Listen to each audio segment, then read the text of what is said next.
అందరికీ నమస్కారం. వేమన పద్యామృతం కార్యక్రమానికి స్వాగతం. మరొక వేమన పద్యముల గురించి చెప్పుకుందాం.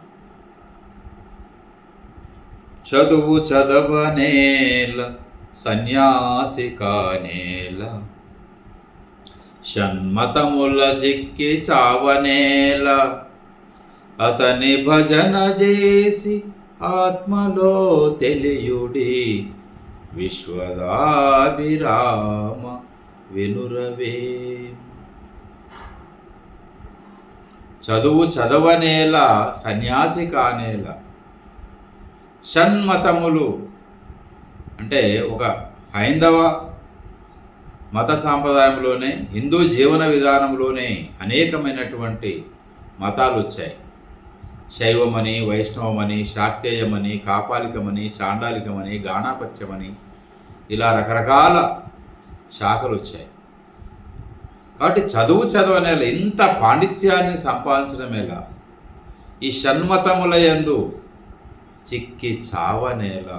శివుడే గొప్పని శైవులు, విష్ణువే గొప్పని వైష్ణవులు, కాదు ఈ సృష్టికంతటికి శక్తియే మూలమని శాక్తేయులు, గణపతియే గొప్పని గాణాపత్యం, సూర్యుడే మొత్తం సృష్టికంతా ఆధారభూతుడని సౌరులు, ఇలా అదేవిధంగా కాపాలికులు, రుద్రుడే గొప్పయని కాపాలికులు, ఇలా అనేకమైనటువంటి అంటే ఒక 6 మతాలు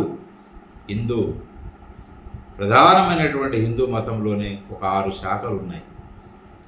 అందుకని చదువు చదవనేల సన్యాసిగానేల, షణ్మతముల చిక్కి, ఈ 6 మతాల యందు చిక్కి చావడం ఎందుకు? భగవంతుడు ఒక్కడే అన్నప్పుడు మళ్ళీ ఇన్ని మతాలు ఎలా పుట్టుకొచ్చాయి?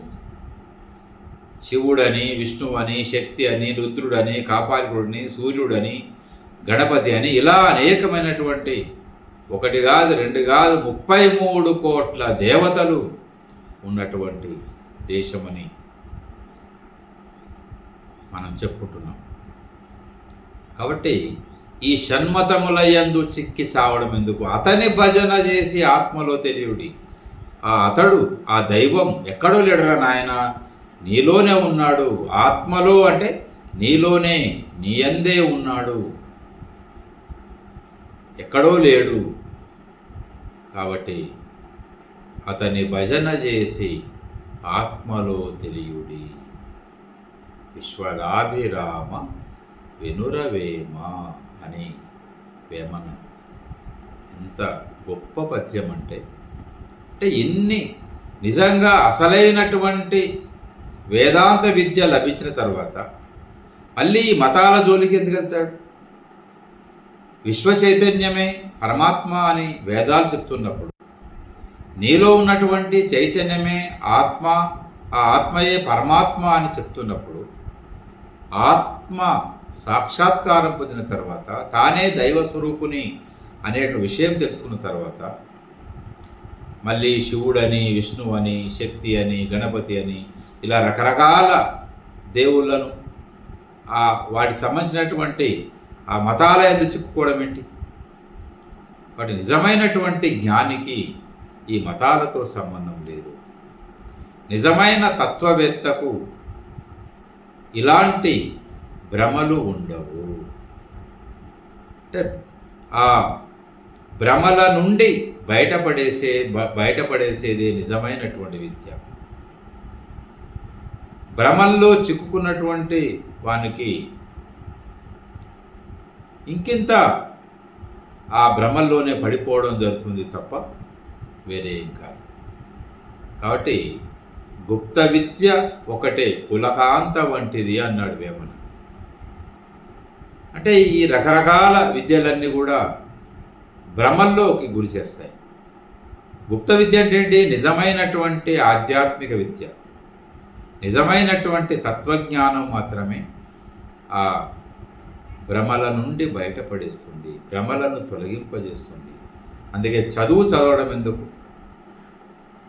చదువు చదవనేల సన్యాసిగానేల. జగద్గురువు అయినటువంటి శ్రీకృష్ణుడే సన్యాసి కాలేదు కదా, మరి వీళ్ళెందుకు సన్యాసులై మళ్ళీ మఠాలు పెట్టుకొని ఆశ్రమాలు పెట్టుకొని వాళ్ళే ఆ ఇంద్రియ నిగ్రహం చేసుకోలేక విషయ వాంఛల పట్ల ఆసక్తి కలిగి వచ్చినటువంటి భక్తులపైన రకరకాలుగా వారిని ఏ విధంగా ప్రలోభాలకు గురి చేస్తున్నారు, ఏ విధంగా వారి పట్ల దురుసుగా ప్రవర్తిస్తున్నారు, ఏ విధంగా అత్యాచారాలకు గురి చేస్తున్నారు, ఇవన్నీ మనం చూస్తున్నాం.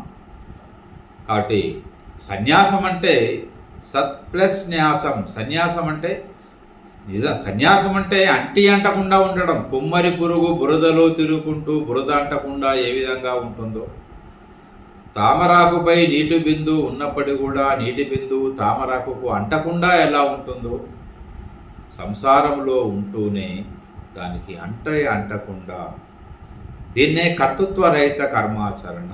కర్మలను ఆచరించడం వరకే మన ధర్మం. దాన్ని ఫలితాన్ని, కర్మ ఫలితాన్ని ఆశించడం మన పని కాదు. కాబట్టి నిష్కామ కర్మ ఆచరించాలి.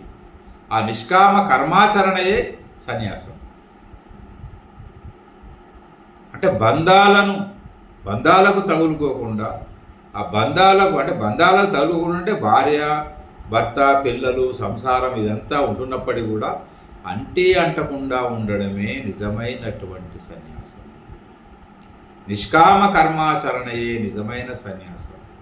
కాబట్టి ఇది గీతోపదేశం చేసినటువంటి జగద్గురువు అయిన శ్రీకృష్ణుడే. ఆయన గృహస్థుడు కదా, ఆయన సన్యాసి కాదు కదా. మరి సన్యాసాన్ని స్వీకరించమని ఎలా ప్రోత్సహిస్తున్నారు? అందుకే ఏమనంటాడు, చదువు చదవనేలా సన్యాసి కానేలా షణ్మతముల చిక్కి చావనేలా అతని భజన చేసి ఆత్మలో తెలియుడి. నీలోనే తెలియండి, నీలోనే తెలుసుకోండి. ఆ ఆత్మ అంటే ఆ దైవం నీలోనే ఉన్నారు నాయన, అంటే నీవే ఆ దైవ స్వరూపాన్ని అనే విషయం తెలుసుకుంటే ఈ మతాల గొడవ అనేది ఉండదు, ఆ భ్రమలు అనేవి అసలే ఉండవు అనే వేమన ఈ పద్యం ద్వారా చాలా చక్కగా చెప్పాడు. ధన్యవాదాలు.